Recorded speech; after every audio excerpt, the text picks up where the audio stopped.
Saturday morning, my driveway, my son under his truck doing an oil change. Then the HOA security guard approaches, hand on his gun. He drew his weapon, pointed it at my son's head, screaming commands like a battlefield.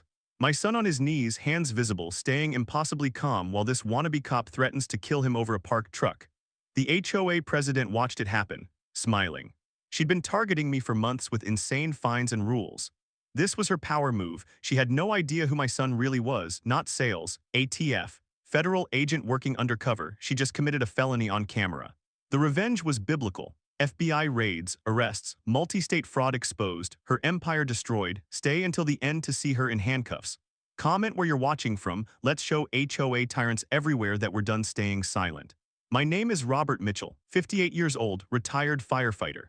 I spent 26 years running into burning buildings while everyone else ran out, saved lives, lost friends, earned my peace, and I found it here, Maplewood Estates. Suburban Ohio, tree-lined streets, white picket fences, American flags on every third porch. The kind of neighborhood where kids ride bikes until streetlights come on, where neighbors wave, where life is supposed to be simple. I bought my house 12 years ago, raised my son Daniel here after my wife passed. Cancer took her 5 years back, fast and brutal. Daniel was 27 then, now he's 32, visits every few weeks. Drives an old Ford pickup, wears jeans and baseball caps. Everyone thinks he's in sales, travels a lot, keeps to himself. They don't know the truth, he's ATF, special agent, deep undercover work he can't discuss. The kind of job that keeps me awake at night. But he's good at it, trained, professional, makes his mother proud wherever she is. Life was good here, quiet. Exactly what I needed after decades of sirens and smoke. Then Patricia Whitmore became HOA president, 52 years old. Blonde bob, always perfectly styled, pearl necklace. Designer blazers in red and pink like some kind of uniform. She treats this neighborhood like her personal kingdom, and she rules it like a tyrant. I first noticed it 2 years ago. She started enforcing rules nobody knew existed. Grass height measured with an actual ruler. Mailbox colors must match approved palette. No trucks parked in driveways overnight. No children's chalk on sidewalks. People laughed at first, then came the fines. $100 for grass 2 inches too long. $200 for wrong shade of beige on a mailbox. $500 for holiday decorations up 1 day past deadline. Mrs. Henderson, 74, lives 3 doors down, sweetest woman you'll ever meet. Bakes cookies for the whole street. Patricia fined her $5,000, said her garden violated color scheme regulations. $5,000 for planting purple flowers instead of white ones. Mrs. Henderson cried on my porch. Thought she'd lose her house. That's when I knew this wasn't about rules. This was about power, control, making people afraid. Patricia targeted me next. My fence was 3 inches too tall, my truck parked at wrong angle. My exterior paint was fading and needed immediate attention. Fine after fine after fine, $2,000 in 6 months. I paid them, kept my head down. I'd spent my career fighting fires, not people. I just wanted peace. But Patricia wasn't done. Last month, HOA meeting. Community center packed with residents.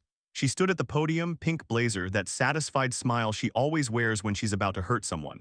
We're implementing enhanced security measures for everyone's safety. She introduced him, Kyle Thompson, 28 years old, tactical vest, utility belt loaded with handcuffs, pepper spray baton, and a gun. A real gun holstered on his hip. This is our new HOA security officer. He'll be patrolling regularly, ensuring compliance. People shifted uncomfortably. Someone asked if this was necessary. Patricia's smile widened. Some people think rules don't apply to them. That's about to change. She looked directly at me when she said it. Kyle started immediately, following residents in his white SUV with yellow security lights, taking photos of violations, showing up at people's doors after dark, demanding immediate corrections. He loved it. You could see it in his eyes. The power, the authority he'd always wanted but never earned. My neighbor Tom whispered to me after a meeting, I heard he failed police academy twice. She's given him a badge and a gun. This is going to end badly. I didn't know how right he was, but I was about to find out. Because Daniel was coming to visit, and Patricia had no idea what she was about to walk into. Kyle Thompson wasn't security, he was a bully with a badge. Within a week, the entire neighborhood lived in fear. He'd roll up in that white SUV, lights flashing like he was responding to a crime scene. But there was no crime, just a trash can left out 30 minutes too long. Just a car parked 6 inches over the driveway line. Just someone's kid leaving a bicycle on the lawn. And Kyle treated every single violation like a felony stop. I watched him corner the Johnsons, young couple, 2 small kids. He blocked their driveway with his SUV. Stepped out with his hand on his gun, actually on his gun. Because their basketball hoop was positioned wrong, the husband tried to reason with him. Kyle moved closer. Intimidation tactic, made himself big, hand still on that gun. The wife grabbed their kids and went inside. Message received, obey or face consequences. Mrs. Henderson called me one night, 9:15 p.m., voice shaking. Robert, he's banging on my door, won't stop. I'm scared. I was there in 90 seconds. Kyle was on her porch, fist pounding. She'd left her trash bin visible from the street. He was threatening immediate fines plus daily penalties until she corrected it. She's 74 years old, I said. It's 9 at night, this can wait until morning. Kyle turned on me, dead eyes. This is official HOA business, you're interfering. I'm asking you to have some basic human decency. His hand moved to his gun. Not drawing it, just resting there, letting me see, letting me know. Walk away, Mr. Mitchell, before you're the one getting fined. I wanted to fight. Every instinct from my firefighter years screamed at me to stand my ground. But that gun changed everything. This wasn't a fair fight. This was a coward with legal protection and a weapon. I helped Mrs. Henderson move her trash bin. She cried the whole time. 2 days later, I confronted Patricia at the community center. She was reviewing violation reports with Kyle, both of them smiling like they were planning a party instead of destroying people's lives. This has gone too far, I said. You hired an armed guard to terrorize residents over garbage cans and grass height. This is a neighborhood, not a prison. Patricia looked up from her clipboard, that cold smile. She was wearing a pink blazer. Pearl necklace catching the fluorescent lights. No, Robert, this is a community with standards. Standards that everyone agreed to when they moved here. If you can't maintain those standards, perhaps you should consider relocating. You're threatening people with guns over mailbox colors. We're enforcing regulations. Kyle is perfectly within his rights. Licensed security professional with legal authority on HOA property. This is private property, people's homes. Wrong, she stood, moved closer, voice dropping to a whisper only I could hear. The moment they signed those HOA agreements, they gave up certain rights, and I control those agreements, which means I control them, and if you keep pushing, Robert, I'll make sure you understand just how much control I have. She handed me a paper. New fine, $500. Aggressive confrontation with HOA leadership. Kyle was watching from across the room, hand on his gun, waiting. I left. What choice did I have? That night Daniel called. Hey, Dad. Thinking about coming up this weekend. Help you with some projects. Sound good? My son, my boy, coming home. Yeah, I said, that sounds perfect. I had no idea I was inviting him into a war zone. No idea that Patricia and Kyle were about to make the biggest mistake of their lives. No idea that everything was about to explode. Friday evening, Daniel's truck pulled into my driveway at 6:30. That familiar Ford pickup, weathered blue paint, slightly rusted bumper, the undercover vehicle he uses when he's not on official business.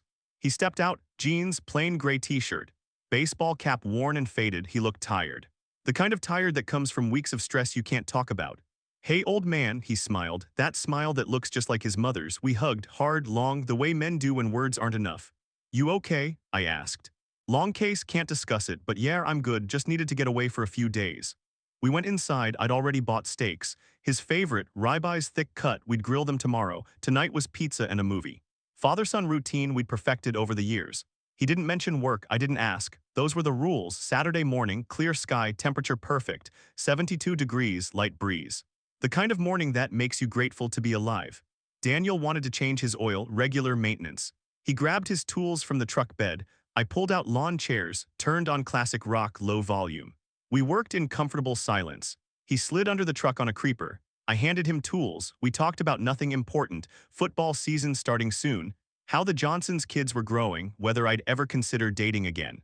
Mom would want you to be happy, he said from under the truck. I am happy, got my house, got my son, that's enough. You're stubborn. I'm content, there's a difference. He laughed, oil dripping into the pan, wrench clicking. Normal Saturday sounds in a normal neighborhood. Then I saw it, white SUV, yellow security lights rolling slowly down the street. Kyle, my chest tightened. Daniel.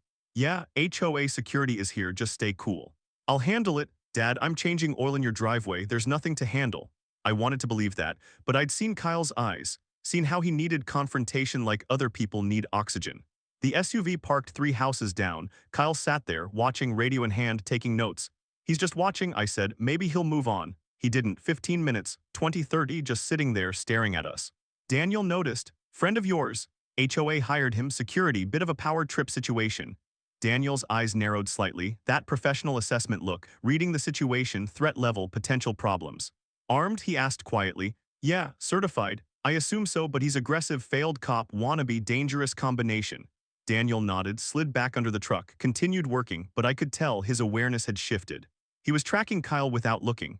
Listening, ready, Kyle's door opened. He stepped out, full tactical vest today, aviator sunglasses, utility belt loaded, hand already resting near his gun. He walked toward us.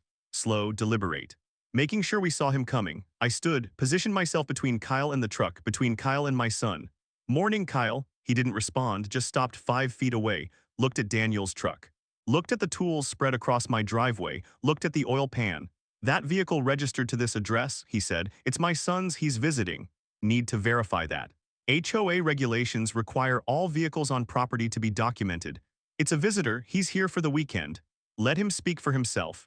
Daniel slid out from under the truck, sat up, covered in grease and oil. Annoyed but calm, "I'm visiting my father. Is there a problem, officer?" Kyle's jaw tightened. "I'm not an officer, I'm HOA security, which means I have authority here. I need to see identification. Now." And that's when I knew. This wasn't going to end peacefully. Daniel stood slowly, wiped his hands on a rag, grease streaked across his forearms. He looked at Kyle with the kind of calm that comes from real training, real experience. "Sir, I'm visiting my father on private property. I don't need to provide identification for that." Kyle stepped closer, aggressive posture, chest out, hand moving to his gun belt. "You're on HOA property. That means my jurisdiction. Show me ID or I'll consider you an intruder and act accordingly." The threat was clear. The hand on the gun made it explicit. I moved forward. "Kyle, this is insane. He's my son. You've seen him here before." Kyle ignored me completely, eyes locked on Daniel, hands where I can see them. "Step away from the vehicle." Daniel's hands came up slowly, open, non-threatening, but I saw it, that shift in his posture. He wasn't scared, he was calculating, assessing angles, distance, response options. "Sir, you need to calm down, this doesn't need to escalate." I said, "Hands up, move away from the vehicle now." Car doors opening, I turned. Patricia's white Mercedes pulled to the curb. She stepped out, red blazer today, clipboard in hand. Blonde bob perfect despite the morning breeze. She'd been waiting for this, watching from somewhere. This was planned. "What's the situation, Kyle?" She walked toward us like she was approaching a crime scene, not her neighbor's driveway. "Uncooperative individual, refusing identification. Possible trespassing." "Possible trespassing?" I was shouting now. "He's my son, this is my house." Patricia looked at Daniel, not with concern, with contempt, pure cold contempt. "Robert's son could be anyone. We've had issues with unauthorized individuals in the neighborhood. Theft, vandalism. We have procedures for verifying visitors. If he refuses to cooperate, we have to treat him as a threat." "A threat?" Daniel's voice was still calm. Still professional. "Ma'am, I'm just here to visit my father. I'm not sure why this requires security involvement." "That's not your decision to make." Patricia's voice was ice. "Kyle, if he won't identify himself properly, detain him until real police arrive to verify his story."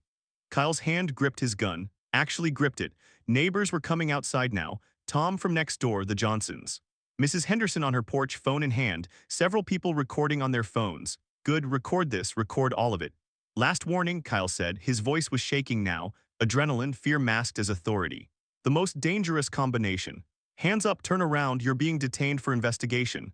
Daniel's eyes met mine, brief, 1 second, and in that second I saw a message, "Trust me." "Sir," Daniel said quietly.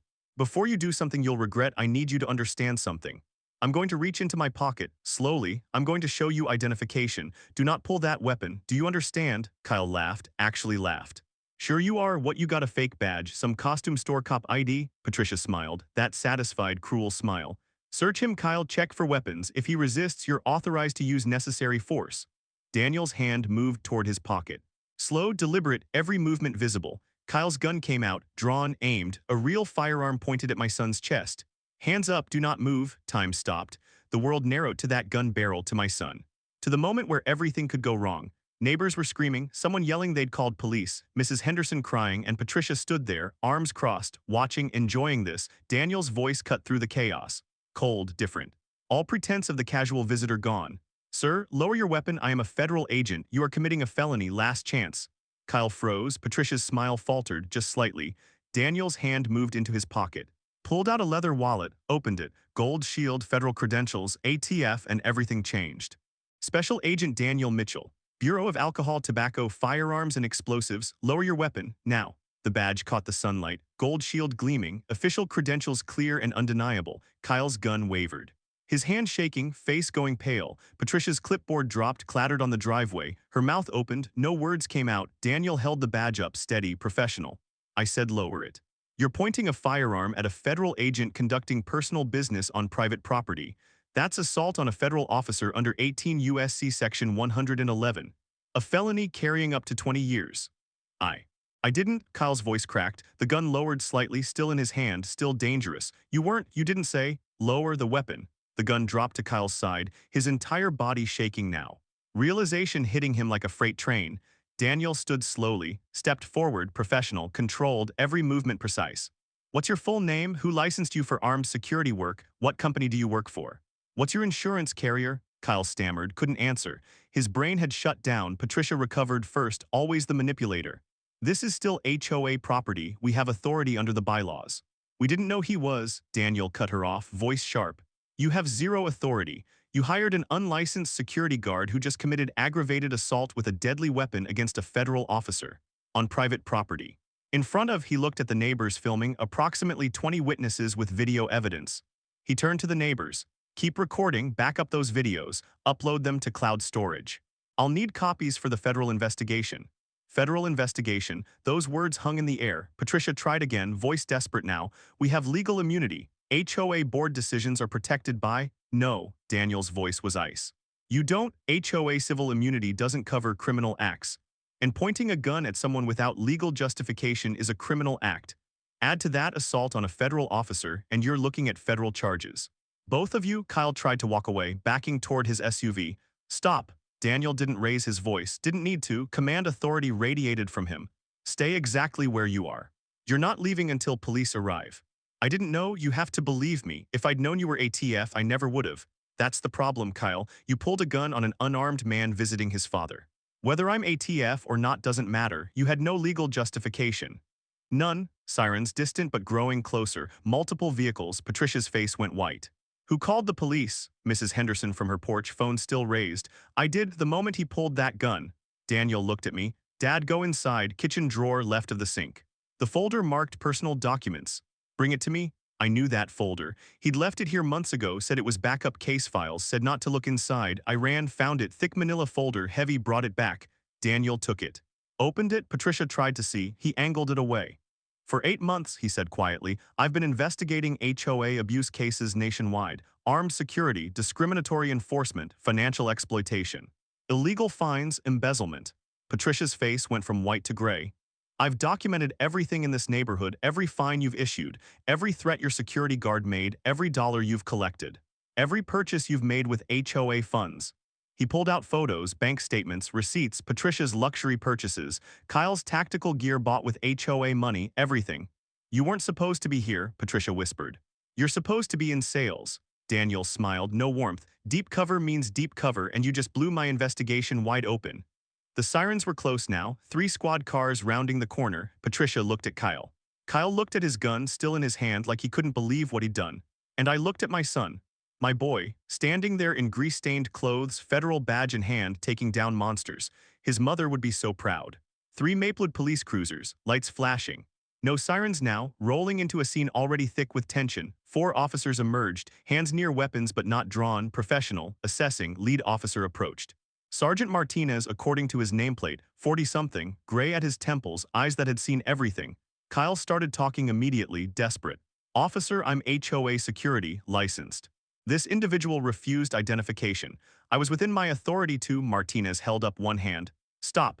He looked around, neighbors recording, Daniel standing there with credentials visible, me covered in grease, the whole scene. Someone want to tell me what happened here, slowly. Daniel stepped forward, showed his badge. Sergeant, Special Agent Daniel Mitchell, ATF, this man drew his weapon on me while I was conducting personal vehicle maintenance in my father's driveway. Martinez's entire demeanor shifted. Agent Mitchell, respectful, careful, can you walk me through what happened? Daniel explained, clear, factual, no emotion, just the sequence of events. Kyle's aggressive approach. Demand for ID, refusal to de-escalate, the gun drawn. Martinez turned to Kyle. Is this accurate? Kyle was sweating now. I didn't know he was federal. He wouldn't show ID. I thought, did he threaten you physically? No, but did he reach for a weapon? No. Did he advance on you in a threatening manner? He wouldn't comply with, answer the question. Did he pose an imminent physical threat to you or anyone else? Silence. Kyle's mouth opened, closed, opened again. I was enforcing HOA regulations. Martinez looked at him like he was looking at something stuck to his shoe. You drew your weapon on an unarmed man changing oil in his father's driveway. Because of an HOA regulation. Is that what you're telling me? He's federal, Patricia interjected. She'd found her voice again. Trying to control the narrative. This is clearly harassment. We had no way of knowing. The HOA has full authority to, ma'am. Martinez didn't even look at her, kept his eyes on Kyle. Step back, please, he motioned to his officers. Two moved toward Kyle. Mr. Thompson, I need you to holster your weapon and step over here. Kyle complied, shaking. One officer took his gun, checked it, handed it to Martinez. Loaded, Martinez said, not a question, statement of fact. Daniel nodded. Round in the chamber, safety off, pointed at center mass, full intent. Martinez sighed, long, tired, the sigh of a man who's sick of people making his job harder. Mr. Thompson, you're being detained for investigation of aggravated assault. You have the right to remain silent. Wait, Kyle's voice cracked. I need this job, I have bills. I didn't mean you drew a loaded weapon on a federal agent. Martinez's voice was flat. In front of 20 witnesses with video evidence, what exactly did you think was going to happen? Patricia tried again. Sergeant, the HOA has legal counsel. We'll be filing complaints about this treatment. We have rights. And Agent Mitchell has the right not to have guns pointed at him for visiting his father. Martinez looked at her now. Really looked at her. Ma'am, I'm going to need a statement from you as well, and I need to inform you that Agent Mitchell has requested a full investigation into your HOA's security practices. On what grounds? Daniel answered. Title VI Civil Rights Violations, Armed Intimidation, Selective Enforcement, Pattern of Harassment, Financial Exploitation, and as of this morning, Assault on a Federal Officer. Patricia's face went through several colors. You can't. We have immunity. HOA civil immunity doesn't cover federal civil rights violations, Daniel said, or criminal acts, and you're about to learn exactly what that means. Martinez handcuffed Kyle, read him his rights. Patricia stood frozen, clipboard at her feet, perfect blonde bob falling in her face, her empire crumbling in real time. Daniel turned to me, Dad, inside, we need to talk. His voice was different now, not angry, not cold, sad. I just blew 8 months of undercover work. My supervisors are going to lose their minds. But as we walked toward the house, I heard him say quietly, almost to himself. Worth it? Inside my house, Daniel opened his laptop, set it on the kitchen table. His hands were steady, but I could see tension in his jaw, years of undercover work about to be exposed. 8 months, he said, pulled up encrypted files. I've been investigating HOA corruption across 6 states, armed security abuses, financial fraud, discriminatory enforcement patterns. The screen filled with documents, photos, bank records. Video footage from multiple neighborhoods, not just mine, dozens. This isn't just about Maplewood Estates, Dad, this is a network. He clicked through files. My coffee went cold in my hand, Patricia Whitmore. HOA president in 4 different states over the last decade. Each time, same pattern, hire aggressive security, implement extreme fines, collect hundreds of thousands in bogus penalties. Move to next neighborhood before anyone catches on. Kyle Thompson, failed police academy in Michigan, worked private security in Illinois, multiple complaints, assault charges dropped due to technicalities. Patricia hired him 6 months ago. They've done this before, I said. 17 times, Daniel's voice was tight. 17 different neighborhoods, different names sometimes, different companies, but same operation. They target middle-class communities, HOAs with weak oversight, residents who can't afford lawyers. He showed me the money trail. HOA accounts draining into shell corporations, Patricia's luxury purchases. Kyle's tactical equipment all bought with resident funds. Merced's, vacations to Aruba, designer clothes, my $2,000 in fines, Mrs. Henderson's $5,000, the Johnsons' penalties, Tom's violations, all of it stolen. Legal theft hidden behind bylaws and regulations.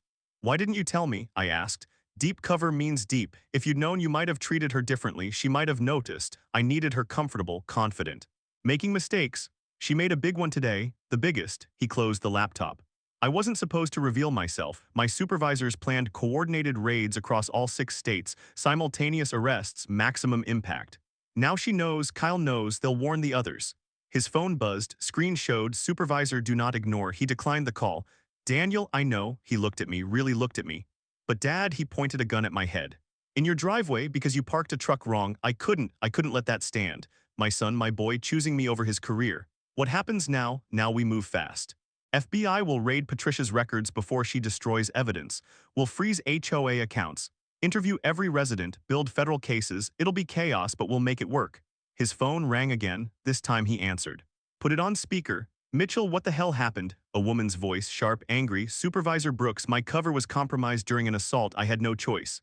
An assault? Explain. He did, concise, professional, every detail. Long silence on the other end.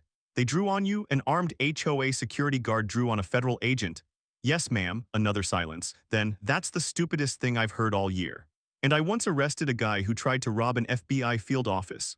Yes, ma'am, you understand this blows our entire operation timeline. Yes, ma'am. It also hands us probable cause for immediate action. I'm activating the rapid response team. FBI raids start tonight, all locations. If Whitmore's people are smart, they'll already be running. We need to move before they destroy evidence. Daniel's expression didn't change, but I saw relief in his eyes. Understood, and Mitchell, you made the right call. Nobody points guns at my agents and walks away. We'll handle this. Stand by for extraction team. She hung up. My phone rang, Tom, voice urgent. Robert, Patricia's at the community center. Emergency HOA meeting. She's telling everyone Daniel assaulted Kyle. She's demanding your house be seized. You need to get here. Now. Daniel grabbed his ATF jacket, badge visible. Gun holstered on his hip now, professional gear. Let's go, he said, time to end this. The community center parking lot was packed, 50 cars, residents streaming inside. I'd never seen turnout like this. We walked through the doors. The room fell silent, every head turned. Patricia stood at the front, microphone in hand. She'd changed clothes, navy blazer now, professional, trying to look like the victim. As I was saying, an unknown individual assaulted our security officer this morning. Refused identification. Became violent when Kyle attempted to enforce HOA regulations. Robert Mitchell harbored this dangerous person, putting our entire community at risk. Murmurs, some residents nodding. She was spinning it, rewriting reality. Under HOA bylaws, Article 12, Section 4, the board has authority to seize properties involved in ongoing criminal activity. Given the severity of this incident, I'm recommending immediate action against the Mitchell property. My house, she was threatening my house. Daniel stepped forward, his ATF jacket clear, badge catching the overhead lights. The room went dead silent. Patricia saw him. Her face went white. Microphone nearly slipped from her hand. You can't be here. This is a private HOA meeting. Daniel walked down the center aisle, confident, calm. Every eye following him. Actually, Mrs. Whitmore, under federal investigation protocols, I have full access to any location relevant to my case, and this meeting is very relevant. He reached the front. Patricia backed up. Tried to maintain control. Everyone here needs to know something, Daniel said, took the microphone. Patricia tried to grab it back. He held it away, not touching her, just keeping it out of reach. My name is Special Agent Daniel Mitchell, ATF. For the past 8 months, I've been conducting a federal investigation into HOA corruption across 6 states. Your HOA president is the primary target of that investigation. Gasps. Shocked faces. Tom started recording on his phone. Patricia lunged for the microphone. That's defamation, lies, I'll sue you, Daniel kept talking. Patricia Whitmore has embezzled over $150,000 from Maplewood Estates HOA. Your security officer, Kyle Thompson, has a criminal record in 3 states, and this morning he committed felony assault by drawing a weapon on a federal agent. Lies, Patricia was screaming now, losing control. He's making it up. He attacked Kyle. Daniel pulled out his phone, connected it to the projector. The screen behind him lit up. Bank records, HOA accounts. Money flowing out to shell corporations, then luxury purchases. Patricia's Mercedes, $45,000. Aruba vacation, $12,000. Designer clothes, jewelry, furniture, all charged to HOA accounts. The room erupted, residents shouting, some standing.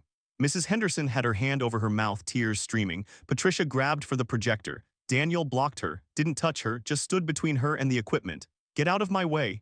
No, she tried to go around him.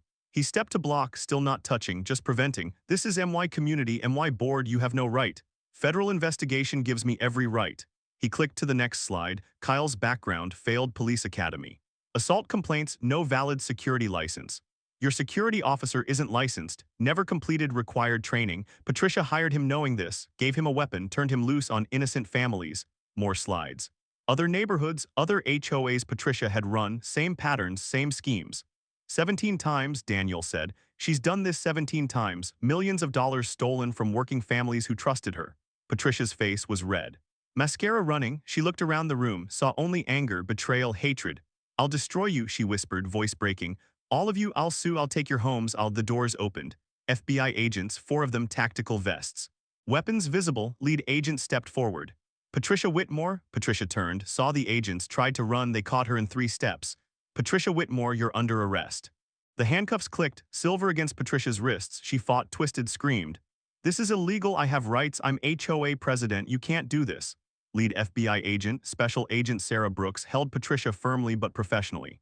You have the right to remain silent. Anything you say can and will be used against you in a court of law. I didn't do anything wrong. The board approved everything, every purchase. Every decision. Agent Brooks continued reading Miranda rights. Patricia kept screaming over her. The board is you, your sister, and your brother-in-law, Brooks said calmly. That's not oversight. That's a criminal conspiracy. Two more FBI agents came through the back door. They had Kyle, already cuffed. He was crying, full breakdown, begging, "Please, I didn't know it was illegal." Patricia said everything was authorized.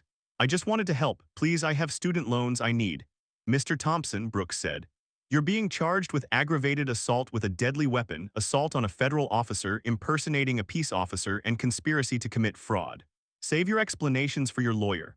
The room was chaos. Residents shouting questions, some crying, some cheering. Mrs. Henderson collapsed into a chair. Tom caught her. Patricia saw the residents, saw their faces, rage. Years of fear turning to fury. "You're all ungrateful," she screamed. "I maintained your property values, I kept standards. Without me, this place would be a slum." Mr. Johnson stood. Quiet man, never caused problems. "You fined me $3,000 because my daughter's birthday banner was the wrong color." Mrs. Henderson, voice shaking. "You threatened to take my house over purple flowers." "Tom, you had your thug follow my wife home from work." She was terrified. One by one, residents stood, spoke, years of abuse pouring out. Patricia's face twisted. "You all signed the agreements, you knew the rules." "The rules you made up," someone shouted. "The rules you changed whenever you wanted." Agent Brooks led Patricia toward the door. She fought every step, screaming, cursing, the polished, professional facade completely gone. Kyle was led out separately, still crying, still begging. No one felt sorry for him. He'd held a gun on my son. He'd terrorized families. He'd loved every second of power. Now he had nothing. The doors closed. Silence fell. 50 residents staring at each other. Processing. Daniel stepped forward. "Over the next several weeks, FBI forensic accountants will review every transaction Patricia made as HOA president. Every fine, every fee, every penalty. If it was fraudulent, you'll receive full restitution." Hands went up. Questions flooded. "What happens to the HOA? That's up to you. FBI will release control once the investigation concludes. You can reform under new bylaws, elect new leadership, dissolve entirely. Your choice. How much money did she steal?" From Maplewood Estates specifically, approximately $287,000 over 4 years. Gasps, someone calculated in their head. "That's $5,000 per household. Some paid more, some less, depends on how often she targeted you. Everyone will be contacted individually." Mrs. Henderson raised her hand, trembling. "Will we get our money back?" "Yes, ma'am.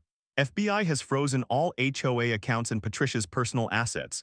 Recovery will take time, but you'll be compensated." She started crying. Real crying. Relief. Years of stress releasing. Tom stood. "I'm an attorney. I'm forming a class action lawsuit against Patricia, Kyle, and anyone else involved." "Who's in?" Every hand went up. All 50 residents. Daniel looked at me, tired, relieved, sad. He'd spent 8 months building this case. Now it was real. Tangible justice happening, but I could see the cost in his eyes. The undercover work destroyed, the operation compromised, the career consequences coming. He'd chosen me, chosen us, chosen what was right over what was smart. His mother would have done the same thing. 3 months passed like a storm clearing. FBI investigation uncovered everything. Patricia had run this exact scheme in 4 states, 12 different HOAs, total theft over $2 million. She'd been smart, used shell corporations. Fake vendors, complicated paper trails, but federal forensic accountants are smarter. They traced every dollar. Kyle flipped immediately, gave testimony, provided emails, text messages. He'd kept everything thinking it would protect him. Instead, it buried Patricia. The evidence was overwhelming. Bank transfers, fake invoices, Patricia's personal purchases charged to HOA funds, Merced's, jewelry, furniture, vacations. All funded by families struggling to pay their mortgages. Federal prosecutors offered Kyle a deal, cooperation for reduced sentence. He took it. Testified against Patricia, against her sister, against her brother-in-law, against everyone in the network. Patricia fought, hired expensive lawyers, claimed innocence, said she was authorized, said the board approved everything, but the board was her family, and her family was flipping too, turning on each other. Desperate to save themselves, local news picked it up. Retired firefighter son, federal agent exposes multi-state HOA fraud ring. Our faces on TV. Daniel hated it, did one interview, refused everything else. National news followed. HOA horror stories are everywhere, everyone has one. Our case became a symbol, proof that fighting back works. Maplewood Estates dissolved the HOA, residents voted unanimously. We reformed under new bylaws. Democratic, transparent, financial statements posted monthly. Elections every year, no armed security, ever. Fines require majority vote. Board members have term limits. No one person controls anything. I was elected temporary president. I didn't want it. Residents insisted. You're the only one we trust, Tom said. I accepted on one condition, 6 months, then someone else takes over. I'd spent my career serving. I was done with authority. The restitution checks came. FBI released HOA funds after investigation concluded. Every resident received money back. Mrs. Henderson got $5,000. I got $2,000. Some families got more. The Johnsons cried when their check arrived. They'd been about to move, couldn't afford the fines, couldn't take the stress. Now they could breathe. The neighborhood changed, physically, emotionally. People smiled again. Kids played without fear. No white SUV prowling streets, no tactical vest bullies. Mrs. Henderson planted flowers, every color imaginable. Purple, orange, yellow, red, bright and beautiful and unauthorized. Nobody cared, we celebrated it. Tom organized a block party, first one in 4 years. Grills going, music playing, kids running everywhere, normal life, free life. Daniel visited more often. His supervisors had been furious initially, then they saw the results. 17 arrests across 6 states, multiple convictions, millions recovered, pattern disrupted. He got promoted. Special agent in charge, more responsibility. More authority, more danger. But he was good at it, protecting people, stopping predators. We worked on his truck together. Finished the oil change we'd started that morning. Seems like years ago now, just 3 months, we grilled steaks. Talked about his mother, how she would have handled Patricia, how she would have stood up to Kyle. She would have gone after them with a frying pan, Daniel said. I laughed, first real laugh in months. Yeah, she would have. His girlfriend came up, Sarah, nurse. Strong, kind, smart. She looked at Daniel the way his mother used to look at me. We sat on my porch, watching the neighborhood, kids riding bikes, neighbors waving, American flags in the breeze. This is what America should be, community, freedom. People watching out for each other without power trips and guns. Patricia had tried to take it from us. She'd almost succeeded, but we fought back, legally, properly, through the system. And the system worked, slowly, painfully, but it worked. The sentencing hearing was scheduled. Final peace, final justice, we'd all be there, federal courthouse. Downtown Cincinnati, marble floors, high ceilings, the weight of justice in stone and wood, the courtroom filled early. Every resident of Maplewood Estates who could make it. Mrs. Henderson, Tom, the Johnsons, all of us, witnessed to the end. Patricia was led in.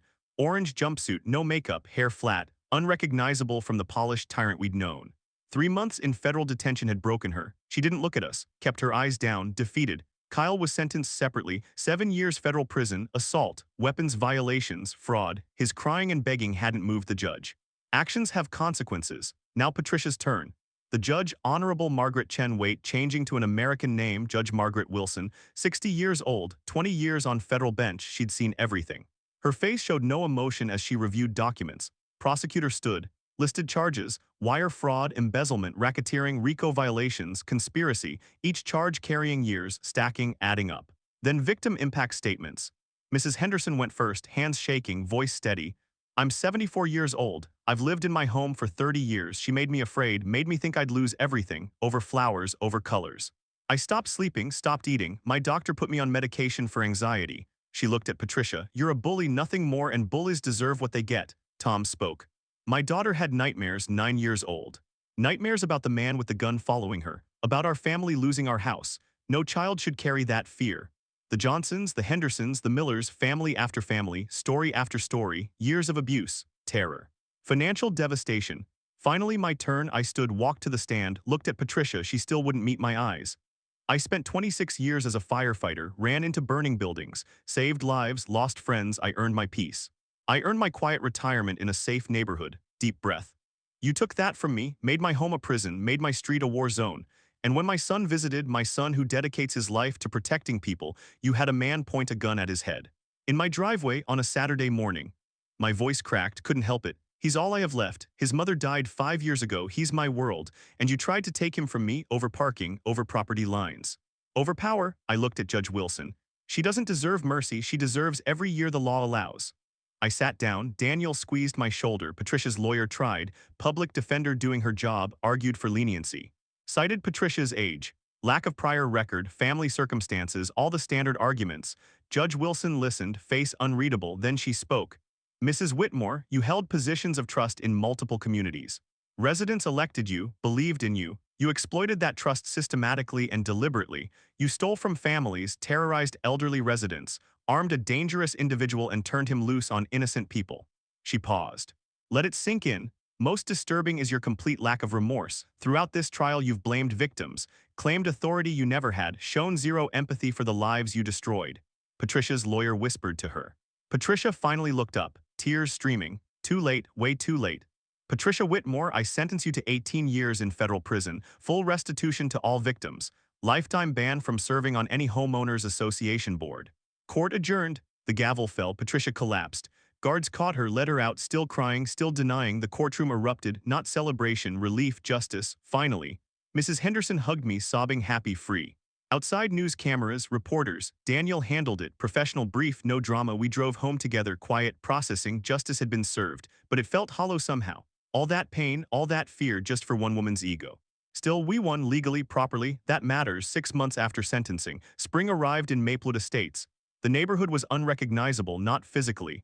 The houses looked the same, streets unchanged, but the feeling, the atmosphere.